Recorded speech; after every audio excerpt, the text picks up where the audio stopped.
대한변호사협회에서 전문이라는 용어를 사용을 제한을 해놓고 있습니다. 이혼 전문 변호사로 최소 30건 이상 사건을 진행해야 된다라고 요건을 해놓고 있는데, 과연 이혼 사건 30건 정도 수행하면 정말 전문성이 생길까? 라는 의문입니다. 사실 저는 이제 결론부터 말씀드리면 30건 정도는 매우 부족하다라고 생각을 하고 있습니다. 안녕하세요. 이혼 전문 변호사, 형사 전문 변호사 이상전 변호사입니다. 오늘은 제가 저를 소개할 때 전문 변호사라고 소개를 했는데요. 오늘의 주제가 전문이라는 용어이기 때문입니다. 가끔 사무실에 전화하셔서 거기는 무슨 전문이세요? 라고 묻거나, 아니면 혹시 거기는 이혼만 전문으로 하는 곳인가요? 라고 묻는 분들이 계십니다. 그래서 이 과연 전문이라는 용어의 의미가 무엇이고 여러분이 정확하게 그 전문이라는 의미를 알고 계시는지 한번 알아보시기 바랍니다. 먼저 대한변호사협회에서 전문이라는 용어를 사용을 제한을 해놓고 있습니다. 일정한 요건을 갖춘 변호사에게 전문이라는 용어를 허용해서 그것을 사용하게 하고 있는데요. 그 요건은 두 가지가 있습니다. 첫 번째로 변호사 경력 3년 이상이어야 합니다. 두 번째 요건은 사건마다 다릅니다. 어떤 전문은 10건, 어떤 전문은 5건, 어떤 전문은 20건 이렇게 되는데, 이혼 사건의 경우는 30건 이상 이혼 소송이나 이혼 조정 사건에 변호사 이름을 올린 경우, 이런 경우에 전문 등록을 해줍니다. 마지막으로 세 번째 요건이 또 하나 있죠. 전문 등록을 할 때 대한변호사협회의 소정의 등록 비용을 납부를 하면 이혼 전문 변호사 등록증을 발급해 줍니다. 그렇다면 이제 여러분들이 의문점을 가지는 부분, 제가 세 가지만 추려서 설명을 좀 드리겠습니다. 첫 번째, 대한변호사협회에서 이혼 전문 변호사로 최소 30건 이상 사건을 진행해야 된다라고 요건을 해놓고 있는데, 과연 이혼 사건 30건 정도 수행하면 정말 전문성이 생길까? 라는 의문입니다. 사실 저는 이제 결론부터 말씀드리면 30건 정도는 매우 부족하다라고 생각을 하고 있습니다. 사실 이제 민사, 형사와는 좀 다르게 이혼 사건과 관련된 쟁점은 굉장히 많습니다.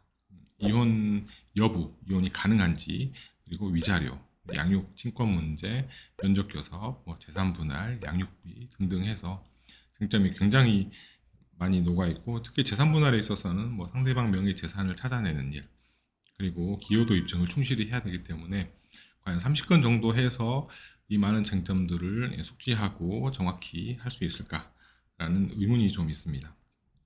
특히 가사사건은 일반 민사나 형사사건에 없는 절차가 굉장히 많습니다.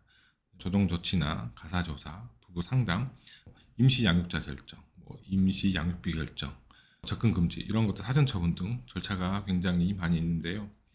그러니까 변호사가 사건의 내용이나 절차에 따라서 의뢰인에게 적합한 절차를 재판부에 요청하고 그 결정을 받아내서 의뢰인이 그 절차를 활용할 수 있게끔 진행을 해야 되는데, 사실 30건 하는 것만으로 이런 절차를 적극적으로 활용할 수 있을지 개인적으로는 의문이 드는 것이 사실입니다. 특히 이제 가장 중요한 것은, 가정 문제이니만큼 재판부에서 가장 중요하게 생각하는 부분들이 있습니다. 그 부분은 바로 아이 양육 문제입니다. 이혼하는 부부 사이에서 자라날 아이, 그 아이가 어떻게 자라날 것인지에 대해서 재판부에서는 굉장히 관심이 많은데요. 이 문제를 재판부와 함께 협의해서 아이를 잘 성장하게끔 만들기 위해서는 이 사건을 담당하는 변호사도 올바른 시각이 있어야 합니다. 어떤 환경이 아이를 건강하게 성장시킬 수 있을지에 대한 가치관들이 제대로 정립되어 있어야 하고, 여러 사건을 맡으면서 그런 문제에 대해 인식을 가지고 공부를 하고, 이런 과정이 필요한데, 개인적인 생각으로는 30건으로는 조금 부족하지 않나, 이런 생각을 하고 있습니다. 결국 이혼 전문 변호사의 등록에 필요한 30건, 이 30건은 정말 최소한의 요건이다 라고 생각하시면 될 것 같습니다. 두 번째 의문인데요. 이렇게 의문을 표시하는 분들이 계실 수 있어요. 이 영상을 보신 분들 중에. 지금 이혼 소송을 하고 있는데, 제가 이혼 소송을 맡긴 변호사님은 이혼 등록이 되어 있지 않은데, 그러면 지금 제 사건을 맡고 있는 변호사님은 전문성이 없는 게 아닌가요? 라고 의문을 표시할 수 있습니다. 하지만 꼭 그렇지 않습니다. 대한변협에 전문 등록을 한 변호사당 2개만 등록을 할 수 있습니다. 그래서 이혼 사건을 많이 경험했고 전문성이 많은 변호사님도 다른 분야를 등록하기 위해서 이혼 전문을 등록하지 않으시는 분들도 많이 계십니다. 또 이제 어떤 변호사님은 이제 아주 현실적인 문제인데요. 이혼 전문을 등록을 하면 이제 형사나 민사나 뭐 다른 사건들을 수임하고 싶은데 수임이 잘 안 된다. 이혼 사건만 들어온다. 그렇기 때문에 이혼 전문 등록을 하지 않으시는 분들도 계십니다. 결국 대한변협에 등록되어 있는 이혼 전문은 절대적인 기준이 아니라는 것을 알고 계시면 될 것 같습니다. 혹시 지금 이혼 소송을 진행하시는 분들이 자기 변호사님이 이혼 전문으로 등록되어 있지 않다고 전화하셔서 변호사님 전문성이 없는 건 아니신가요? 라고 전화를 하시면 변호사님들이 슬퍼하시니까 전화를 하지 마시기 바랍니다. 그 다음 마지막으로 이제 이런 특이한 이제 질문을 하시는 분들이 계신데, 자기가 이혼 사건을 맡기려고 하는데 저는 그 법무법인이 오로지 이혼 사건만 담당하는 법무법인, 그곳에만 사건을 맡기고 싶다, 이런 분들이 계십니다.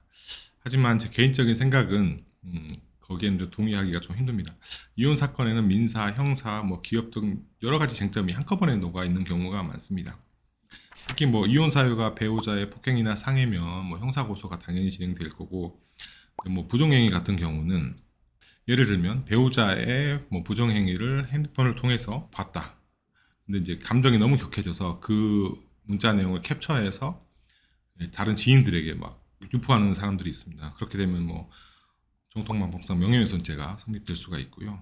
또 배우자가 뭐 숙박업소에 들어가서 부정행위 하는 장면을 동의 없이 사진을 찍었다. 그렇게 되면 뭐 성폭법상 카메라 촬영죄 문제가 될 수가 있습니다. 또 뭐 이런 경우도 있죠. 배우자와 제3자, 상간남이나 상간녀 간의 대화 내용을 동의 없이 타인 간의 대화를 녹음을 했다. 그렇다면 통신비밀보호법상 문제가 형사적으로 문제가 될 수도 있죠. 뭐 심지어는 배우자가 있는 집에다 불을 지는 분도 계십니다. 그런 경우는 뭐 현저건조물 방화 등으로 형사상 문제가 될 수 있기 때문에 결국 이혼 재판과 함께 뭐 형사 재판, 가정보호 사건 등 형사적 쟁점과 한꺼번에 녹아 있는 경우가 많아서 이혼 사건만 담당하는 변호사를 찾는다, 이거는 올바른 방법이 아닐 것 같습니다.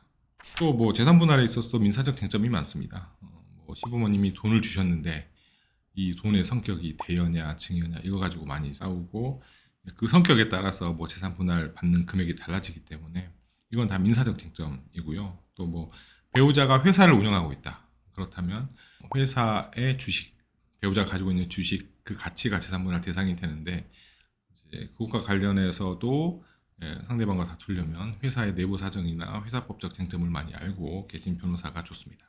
따라서 이혼만을 다루는 변호사보다는 민사, 형사, 뭐 회사 등 여러 가지 쟁점을 많이 다뤄본 변호사가 이혼 사건을 수행하기에도 적합하다, 이렇게 말씀을 드리면 맞을 것 같습니다.